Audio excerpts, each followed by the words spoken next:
Nous abordons un nouveau trimestre avec le questionnaire adulte de l'école du sabbat pour janvier, février et mars 2026 et dont le titre est Unir le ciel et la terre, Christ dans Philippiens et Colossiens.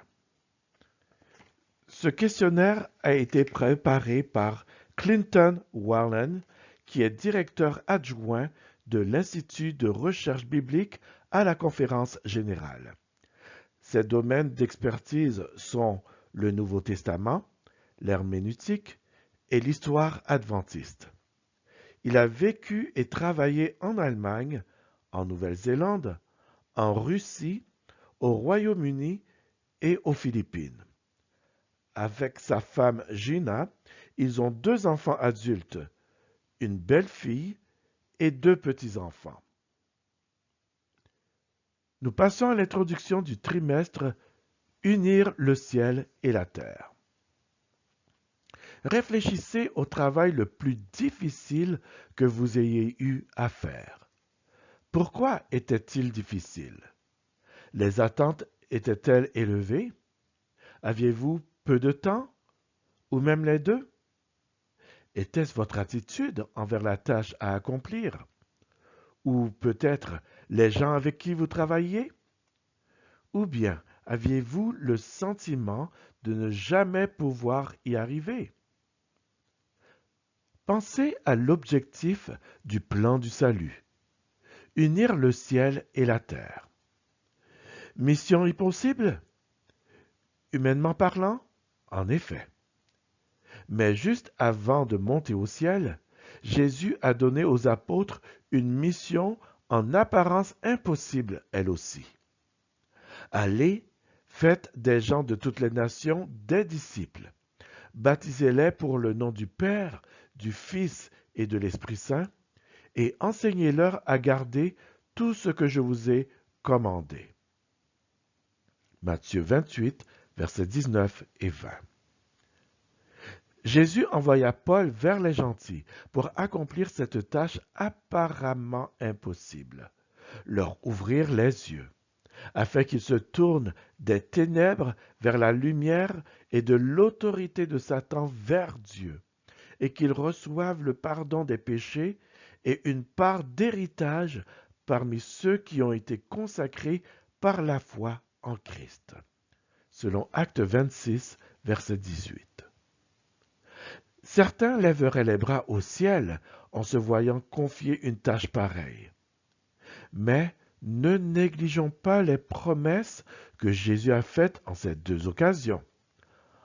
En parlant aux apôtres, il a ajouté « Quant à moi, je suis avec vous tous les jours jusqu'à la fin du monde. » Selon Matthieu 28, verset 20. Et à Paul, Jésus a dit « Voici en effet pourquoi je te suis apparu. Je te destine à être serviteur et témoin de ce que tu as vu de moi et de ce que pourquoi je t'apparaîtrai encore. » Selon Acte 26, verset 16.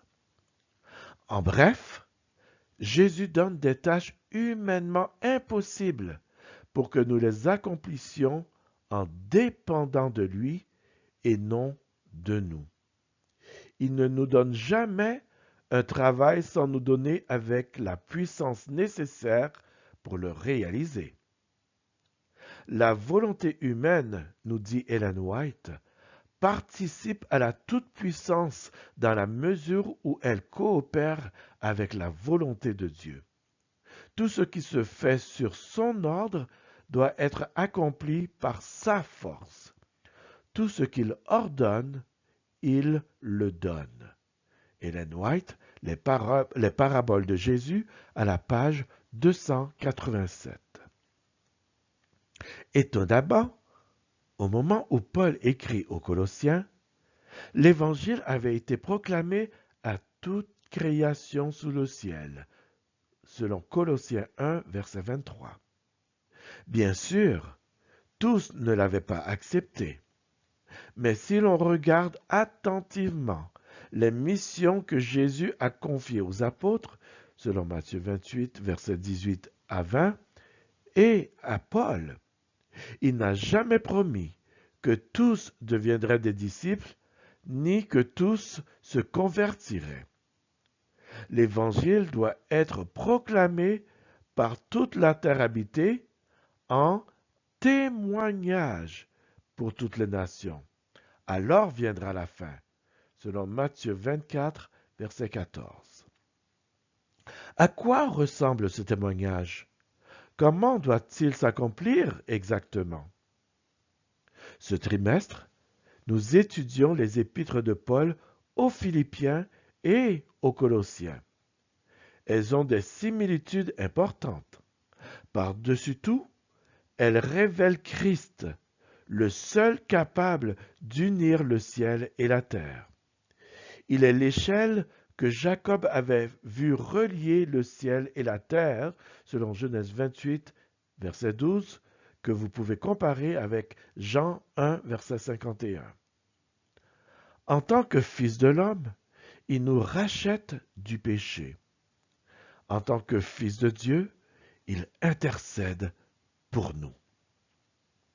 En étudiant ces lettres, nous verrons ces deux aspects de Jésus.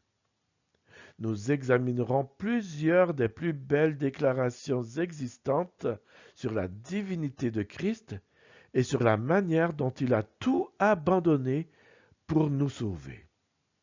Nous verrons Paul luttant depuis sa prison avec les problèmes d'une église qu'il a plantée, Philippe, et d'une autre dans laquelle il n'a jamais mis les pieds, Colosse. Les liens que Paul a établis dans toute l'Église mondiale de cette époque lui permit, même depuis sa prison romaine, de répondre aux défis. Il savait qu'il n'avait pas beaucoup de temps, et il fit tout son possible pour rapprocher l'Église du ciel et rapprocher les uns des autres.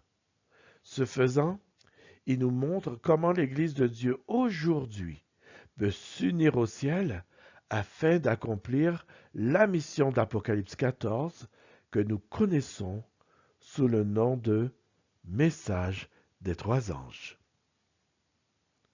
Ainsi se termine l'introduction du trimestre Unir le ciel et la terre.